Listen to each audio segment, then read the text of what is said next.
अस्सलाम वालेकुम। आपको जनाब कल मैंने क्या कहा था कि काजी फायज ईसा बेंच से उठने को तैयार हैं।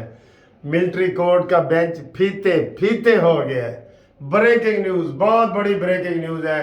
वो जो बेंच बना था 9 जजों का, वो जनाब अब उसमें से एक पहले काजी फायज ईसा उठे और काजी फायज ईसा बेंच से अलग हो गए। मैं आपको थोड़ा सा दिखाता हूँ, फिर तबसरा भी करते हैं।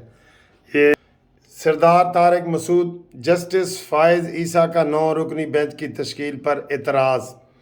ये रात 8 बजे पता चला कि मुझे बेंच में शामिल किया गया है और मैं कहना चाहता हूँ पहले वो सुना जाए। काजी फायज ईसा दरख्वास्त गुजार एतजाज़ वकील को जस्टिस फायज ईसा ने, ये देखें जी, ये आप देख रहे हैं, ये बहुत बड़ी ब्रेकिंग न्यूज़ है। अभी कुछ करते हैं चीफ जस्टिस उमर अब्बता परेशान। उमर अब्बता बेंच में शामिल जजेस कमर अदालत से उठकर चले गए जी। इस मामले में तमाम जजेस केस को सुने। वकील एतजाज़ वो भी कह रहे हैं फुल बनाओ। आप कह रहे हैं इस बार बैठे रहे हलफ तोड़कर काजी फायज ईसा। और सर जी नार बंदा है काजी फायज ईसा, कसम खुदा की नार बंदा है। ये देखें ये क्या कर रहे हैं। असल में तो ये बेंच ही गलत है। और अगर जी रात 9 बजे मैंने दसा, ये सिर्फ गोंगलुओं से मिट्टी झाड़ने के लिए इसने किया था। 2 सीनियर जजेस ने बेंच पर एतराज़ किया। जस्टिस उमर अता बंदयाल, लो जी हुण तुहाडी सुनावा जी। बात यह है कि काजी फायज ईसा ने कहा था कि जो पार्लियामेंट है वो सुप्रीम है, वो बड़ी है, पार्लियामेंट की हर बात मानी जाए। और उन्होंने ये बेंच में बनाया था कि जनाब कोई बेंच 3 जजों की मर्जी के बगैर नहीं बनेगा। अता बंदयाल आमिर और डिक्टेटर होके अकेले वो फैसले कर रहे हैं और उसके ऊपर स्टे दिए हुए। उसको अता बंदयाल ने जनाब 8 जजों का बेंच बना के काजी फायज ईसा के उसने ख़त्म कर दिया था। ये सारा सर जी बेईमानी से हो रहा है।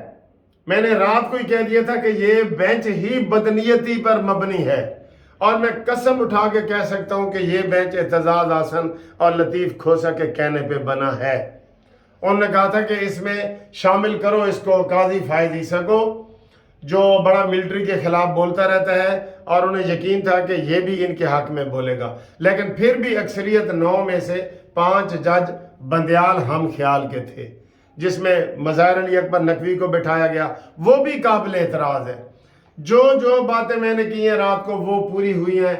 और काजी फायज ईसा ने कहा है कि मैं ऐसा बेंच नहीं मानता, जुल्म के ये ज़ाब्ते हम नहीं मानते। ये आपको पता लग गया है ना। तो ये दूसरा तारिक मसूद साहब ने भी यही कहा है कि ये बेंच गलत बना है। मज़ाहिर अली अकबर नकवी को तो काम में होना ही नहीं चाहिए बिल्कुल। और ये फरमाइशी बेंच सारे बन रहे हैं, फरमाइशी प्रोग्राम चल रहे हैं, जैसे टीवी पे प्रोग्राम फरमाइश नहीं, ए मेरे वास्ते सानू नहर वाले पुल ते बुला दो, गाना लगा दो, ये फरमाइशी गाना होता है। ये सारी चीजें फरमाइशी हो रही हैं। अता बंदयाल ने जुडिशरी का बेड़ा गर्क कर दिया है, इसलिए हम उसकी कोई बात नहीं मानते। हम उसको अब जज भी नहीं मानते। अब इस चीज के बारे में जब उसको अपने साथी जज नहीं मान रहे, साथी बेंच में नहीं बैठ रहे, और वो बेईमानी जब से आया है बेईमानी से ये कर रहा है। पहली दफा जाते जाते उसने काजी फायज ईसा को इस बेंच में बिठाया है खोसा साहब के कहने पे, एतजाज़ आसन के कहने पे।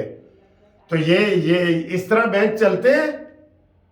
जिंदाबाद काजी फायज ईसा, तारिक मसूद, सरदार तारिक मसूद। उन्होंने कहा जी वो प्रोसीजर एंड प्रैक्टिस एक्ट मौजूद है जिसके ऊपर आपने स्टे दिया हुआ है, पहले उसका तो फैसला करें। पार्लियामेंट ने कहा है कि आप सुओ मोटो नोटिस नहीं ले सकते, आप जो डायरेक्ट केस आएंगे वो आप नहीं सुन सकते, आप उसको इग्नोर करके अपनी मर्जी करवाना चाहते हैं। मैं कहता हूं अता बंदयाल के खिलाफ रेफरेंस पेश कर दिया जाए, ये ही मौका है, इसको ना इग्नोर किया जाए। सब लोग कह रहे हैं सिर्फ हुकूमत ने उस रेफरेंस को फाइल करना है और हुकूमत खामोश होकर बैठी है। और आज तो सारी हुकूमत वैसे ही फ्रांस चली गई है और लंदन चली गई है।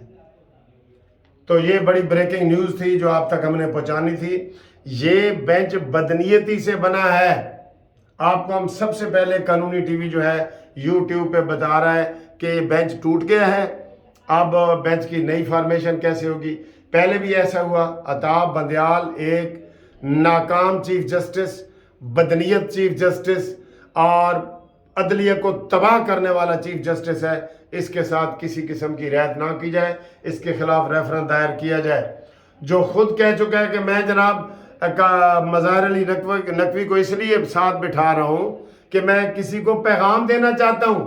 اور کس کو پیغام دینا چاہتے ہو؟ اپنی ساس کو پیغام دینا چاہتے ہو؟ ہم آپ کی کوئی بات نہیں مانتے، اور میں یہ نعرہ لگاتا رہا ہوں کہ ظلم کے یہ ضابطے ہم نہیں مانتے۔ اس لیے یہ جناب بینچ ٹوٹ گیا ہے، آپ لوگوں کو مبارک ہو۔ ملٹری کورٹس والے بھی دیر نہ کریں، ابھی ایک کیس ہی نہیں چلا، یہ بینچ تو ویسے ہی نہیں بن سکتا تھا، ابھی ایک کیس کی سماعت ہی نہیں شروع ہوئی، جس چیز کا وجود ہی نہ ہو اس کے اوپر آپ سٹے دینا چاہتے ہیں، آپ پورا ملٹری کورٹ ختم کرنا چاہتے ہیں، ملٹری عدالتیں ختم کرنا چاہتے ہیں۔ یہ ملٹری عدالتیں بھی آئین کے تحت بنی ہوئی ہیں، آئین کے تحت، ٹھیک ہے؟ تو یہ فی الحال بریکنگ نیوز ہے، اس کے اوپر بعد میں تفصیلی بات بھی کریں گے۔ اللہ حافظ۔